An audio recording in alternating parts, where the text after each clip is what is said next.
రేపే అత్యంత పవిత్రమైన నిర్జల ఏకాదశి. ఈరోజు ఎవరైతే స్నానం చేసే నీటిలో ఈ ఒక్కటి వేసుకుని స్నానం చేస్తారో, అలాంటి వారి జన్మల పాపాలు, దరిద్రం మొత్తం తుడిచిపెట్టుకుపోతాయి.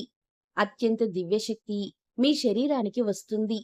ఆ శక్తితో మీరు అనుకున్న కార్యాన్ని దిగ్విజయంగా పూర్తి చేస్తారు. మీ ఒంట్లో ఉన్న తెలియని వ్యాధులు కూడా నయమవుతాయి. మరి పరమ పవిత్రమైన నిర్జల ఏకాదశి రోజు స్నానం చేసే నీటిలో ఏం వేసుకొని చేయాలో ఇప్పుడు ఈ వీడియోలో మనం తెలుసుకుందాం. వీడియోని ఎక్కడా స్కిప్ చేయకుండా పూర్తిగా చూడండి. అప్పుడే మీకు చక్కగా అర్థమవుతుంది. జ్యేష్ఠ శుద్ధ ఏకాదశిని నిర్జల ఏకాదశి అని పిలుస్తారు. ఒకసారి ధర్మరాజు శ్రీకృష్ణుణ్ణి ఇలా అడుగుతాడు. జనార్దన, జ్యేష్ఠమాసంలో శుక్లపక్షంలో వచ్చే ఏకాదశి గొప్పతనం గూర్చి వినాలని ఉంది.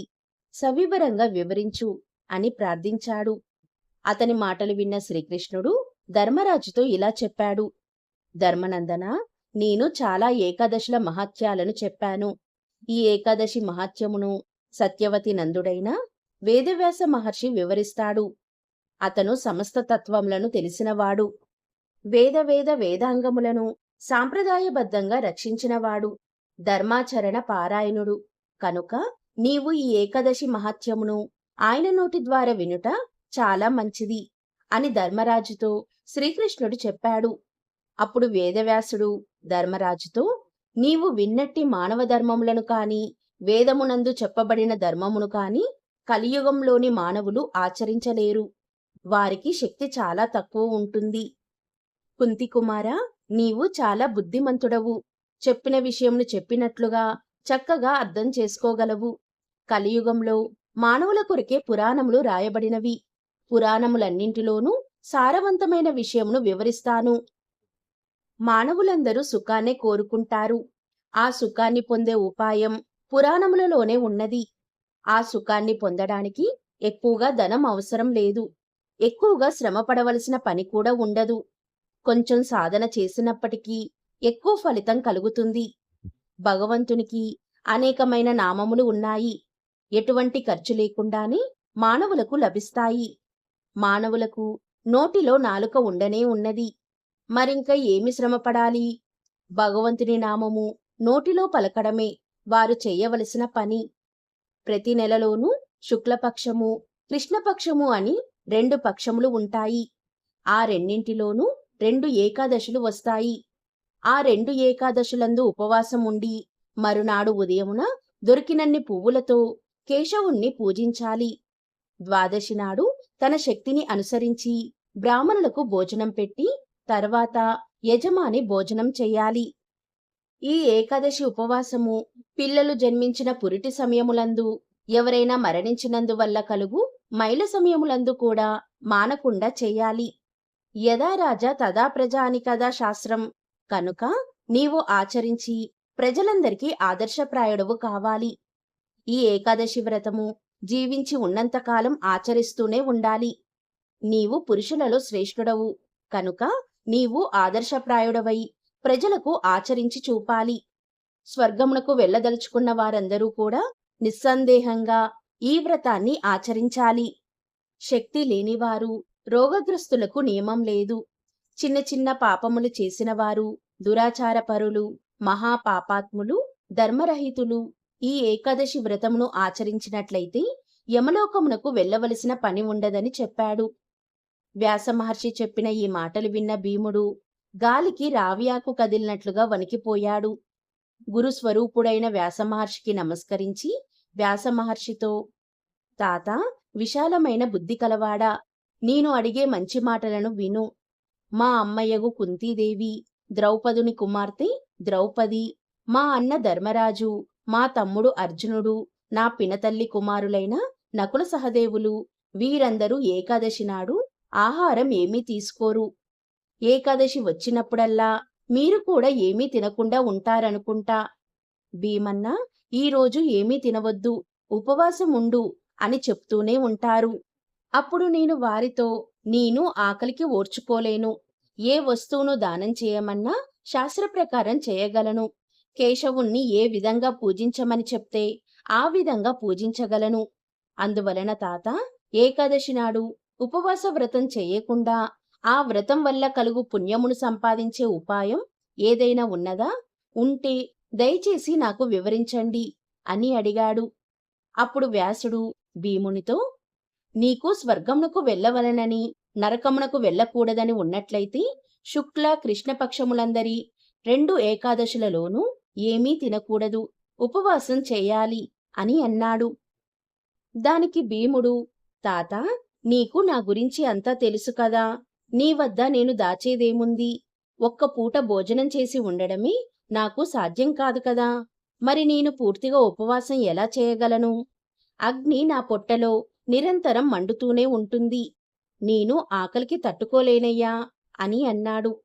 అంతేకాదు, నేను ఎంత ఎక్కువ అన్నం ఎప్పుడు తింటానో అప్పుడే ఆ అగ్ని చల్లారి ఉంటుంది.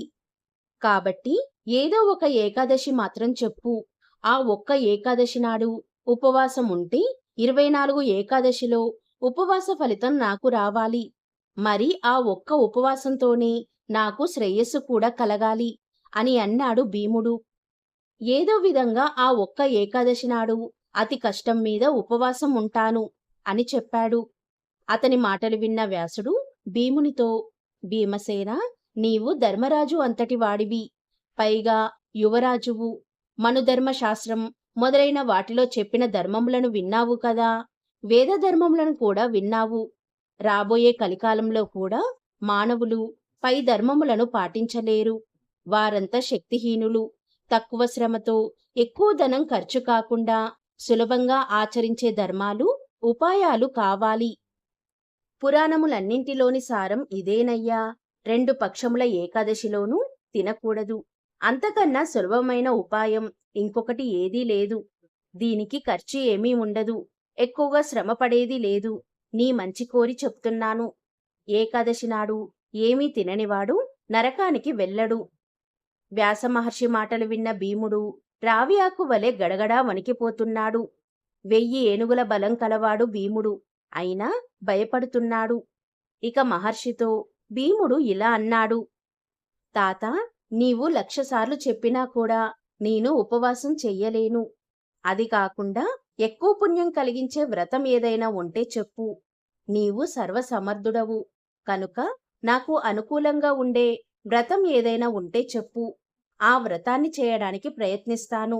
ఉపవాసం మాత్రం ఉండలేను అని చెప్పాడు.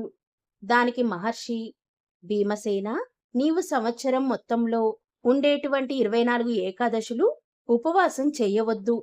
జ్యేష్ఠమాసంలో శుక్లపక్షంలో వచ్చే ఏకాదశి నాడు మాత్రం మంచినీరు కూడా త్రాగకుండా ఉపవాస వ్రతం చేయి. స్నానం, జపం ఈ రెండింటికి నీటిని ఉపయోగించు. ఈ రెండింటికి తప్ప ఇంకా వేటికి నీటిని ఉపయోగించకూడదు. ఒకవేళ అదే పనిగా ఉపయోగిస్తే వ్రతభంగం అవుతుంది. జ్ఞానవంతుడైన వాడు ఏకాదశి నాటి సూర్యోదయం నుండి ద్వాదశి నాటి సూర్యోదయం వరకు నీటిని ఉపయోగించకుండా ఉండాలి. ఈ విధంగా వ్రతం చేస్తే 12 ఏకాదశుల వ్రతం చేసిన ఫలితం వస్తుంది. ద్వాదశి నాడు స్వచ్ఛమైన ప్రభాత సమయమునందు స్నానం చేయవలెను. స్నానం పూర్తయిన తర్వాత బ్రాహ్మణులకు జలదానము, సువర్ణదానములను శాస్త్రములందు చెప్పబడిన విధంగా చేసి బ్రాహ్మణులతో పాటు తాను కూడా భోజనం చేయాలి. అన్ని వ్రతములయందు ఇంద్రియ నిగ్రహం కలిగి ఉండాలి. ఈ విధంగా చేసిన మానవుడు ఎంతో భోగాన్ని అనుభవిస్తాడు. భీమసేన, ఈ విధానం అనుసరించి వ్రతం చేసిన వ్యక్తికి 1 సంవత్సరంలో ఎన్ని ఏకాదశులు ఉన్నాయో అన్ని ఏకాదశులు ఉపవాసం ఉన్న ఫలితం కలుగుతుంది.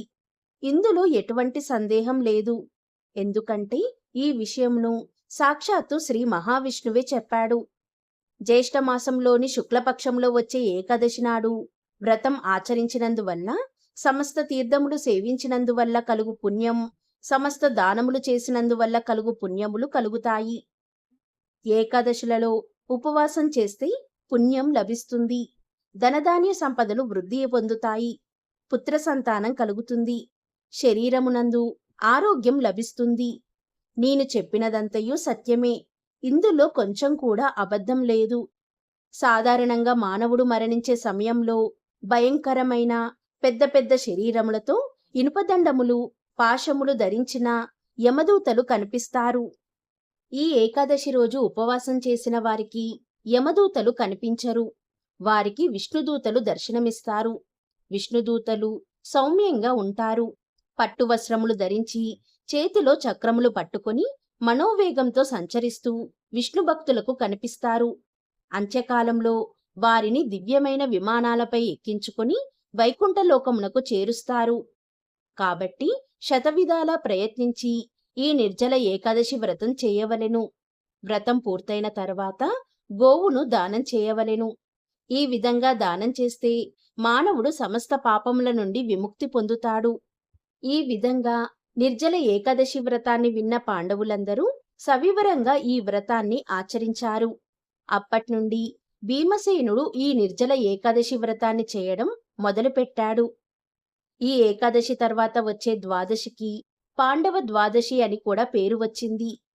ఈ ఏకాదశిని భీముడు ఆచరించడం వలన భీమ ఏకాదశి అని కూడా పిలవడం జరిగింది. అలాగే ఈ ఏకాదశిని పాండవ ఏకాదశి అని కూడా పిలుస్తారు. ఇక భీముడు ప్రాతకాలంలోనే నిద్రలేచి, ఈరోజు నేను అన్నం తినకూడదు కదా భగవంతుడా అని మనసులో బాధపడుతూ 2 జాముల వరకు గడిపాడు. ఆ పైన ఆకలి మంటకు తట్టుకోలేక గంగానదిలోకి ప్రవేశించాడు. 3వ జాములో నిదానంగా స్నానం చేశాడు. ఆ స్నానం వల్ల అతనికి కడుపులో మంట కాస్త తగ్గింది. రాత్రిపూట జాగరణ కూడా అతి కష్టం మీద చేశాడు. తాతగారి మాట మీద నమ్మకముంచిన భీముడు ఈ విధంగా నిర్జల ఏకాదశిని ఆచరించడానికి అలవాటు పడ్డాడు. నిర్జల ఏకాదశి నాడు 2 యామములు దాటిన తర్వాత భీముడు స్నానం చేసిన విధంగా అందరూ స్నానం చేయాలి. అపరాహ్నమునందు 2వ స్నానం చేయాలి. ప్రాతకాలంలో చేసే స్నానం, సంధ్యావందనం మొదలైన వాటిని తప్పక చేసి తీరాలి. మధ్యాహ్నం వరకు స్నానం చేయకుండా ఉండకూడదు. స్త్రీలకైనా పురుషులకైనా మేరు పర్వతం, మందర పర్వతంతో సమానమైన పాపరాశి అంతయు ఈ ఏకాదశి ప్రభావం వల్ల బూడిదైపోతుంది. ఈ నిర్జల ఏకాదశి నాడు ప్రతి జాములోనూ స్నానం చేసినా, దానం చేసినా, జపం చేసినా, హోమం చేసినా ఆ మానవుడు ప్రతి జాములోనూ 1,000,000 ఫలముల బంగారమును దానం చేసిన ఫలం పొందుతాడు. చేసిన ప్రతి దానము, ప్రతి పని అక్షయమవుతుందని శ్రీకృష్ణుడు చెప్పాడు. ఈ నిర్జల ఏకాదశి వ్రతాన్ని ఆచరించిన వారికి ఇతర ధర్మములతో పనిలేదు. భక్తి శ్రద్ధలతో ఈ వ్రతమును ఆచరించిన వారు వైకుంఠాన్ని పొందుతారు. ఈ ఏకాదశి రోజు అన్నం తినే మానవుడు పాపమును భుజించినట్లే అవుతుంది. అటువంటి మానవుడు ఈ లోకంలో చండాలునితో సమానం. మరణించిన తర్వాత దుర్గతిని పొందుతాడు.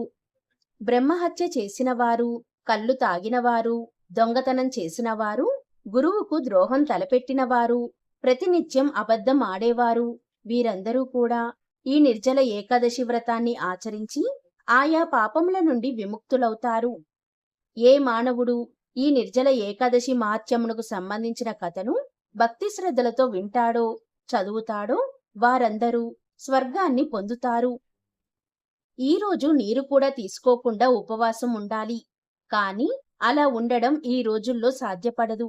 కాబట్టి దీనికిలా చేస్తే మాత్రం ఈ నిర్జల ఏకాదశి వ్రత ఫలితం కలుగుతుంది. దీనికోసం ఈరోజు ఓం త్రివిక్రమాయ నమః అనే ఈ చిన్న మంత్రాన్ని 21 సార్లు ఉదయం స్నానం చేయగానే చదువుకుంటే ఈ నిర్జల ఏకాదశి ఫలితాన్ని అందరూ పొందుతారు. ఇలా చేస్తే విద్య, ఉద్యోగ, వ్యాపార రంగాల్లో బాగా రాణిస్తారు. అలాగే నిర్జల ఏకాదశి రోజు కుండలో నీళ్లు పోసి ఆ కుండను ఎవరికైనా దానంగా ఇవ్వండి. ఇలా చేస్తే మీకున్న గ్రహ దోషాలు, జాతక దోషాలు తొలగిపోతాయి. ఇలా కుండ దానంగా ఇస్తే, లేదా పెసరపప్పు దానంగా ఇస్తే, లేదా బెల్లం దానంగా ఇస్తే, లేదా ఆవు నెయ్యి దానంగా ఇస్తే మీకు విశేషమైన ధనలాభం కలుగుతుంది. కాబట్టి కుండలో నీళ్లు పోసి కుండను దానంగా ఇవ్వండి. లేదా కేజీ పెసరపప్పును ఆకుపచ్చని వస్త్రంలో కట్టి దానంగా ఇవ్వండి. లేదా 1 కేజీ బెల్లాన్ని ఎర్రటి వస్త్రంలో కట్టి దానంగా ఇవ్వండి. లేదా అరకిలో ఆవు నెయ్యిని దానంగా ఇవ్వండి. వీటిలో ఏ దానం ఇచ్చినా కూడా మీకున్న జాతక దోషాలన్నీ తొలగిపోతాయి. గ్రహదోషాల తీవ్రత తగ్గుతుంది. ధనలాభం కలుగుతుంది. ఆర్థిక, ఆరోగ్య, కుటుంబ సమస్యల నుండి సులభంగా బయటపడవచ్చు. అనుకున్న పనులు త్వరగా నెరవేరుతాయి. అలాగే ఈరోజు ఓం నమో నారాయణాయ అనే అష్టాక్షరి మంత్రాన్ని ఎక్కడైనా విష్ణు సంబంధమైన ఆలయంలో కూర్చొని 21 సార్లు జపం చేసుకోండి. ఆలయంలో ధ్వజస్తంభం దగ్గర 8 ఒత్తులు వేసి ఆవు నెయ్యితో దీపం పెట్టండి.